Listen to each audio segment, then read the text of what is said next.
Ladies and gentleman, Vaikunta ஏகாதசியை முன்னிட்டு கடைசி நிகழ்ச்சியா ஒரு புதுமையான கதா காலட்சேபம் நடைபெற இருக்கிறது.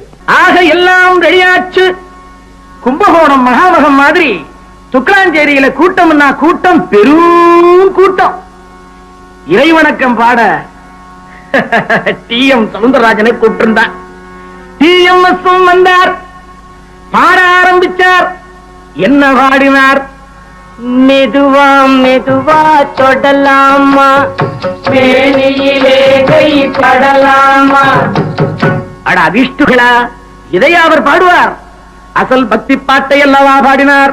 வணக்கம், கோவை மகாவிஷ்ணு பேசுகிறேன். இப்போ நீங்கள் ரசிக பெருமக்கள்லாம் ஒரு வீடியோவை பார்த்துருப்பீங்க. அது புரட்சித் தலைவர் எம்ஜி ராமச்சந்திரன் அவர்கள் நடித்த ஒரு திரைப்படம். அந்த திரைப்படத்தில் அவர் ஹீரோ தனது மைத்துனருக்கு ஏற்பட்ட ஒரு சிக்கலில், அதாவது ஒரு கொலை வழக்கில் அவரை காப்பாற்ற இவர் காவல்துறையிடம் தன்னை அடையாளப்படுத்திக் கொள்வார். அந்த காவல்துறைக்காரர்கள் இவரை விரட்டி பிடிக்கும்போது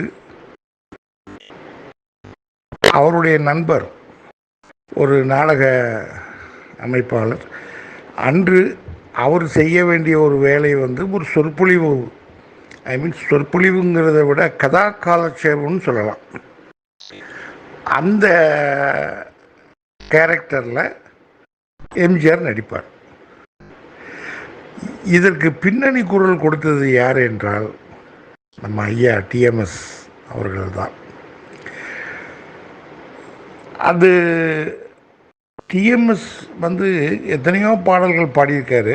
தனது பேரை அதில் அவர் படித்த எந்த பாடல்களையுமே பேரை சொல்லலை, இந்த ஒரு பாடலை தவிர. 2 இடத்தில் அது சொல்லுவார். டி.எம். சவுந்தரராஜன் அப்படிங்கிற முழு பெயரையும், டி.எம்.எஸ். அப்படிங்கிற அந்த ஷார்ட் நேமையும் அவர் அதில் குறிப்பிடுவார். இந்த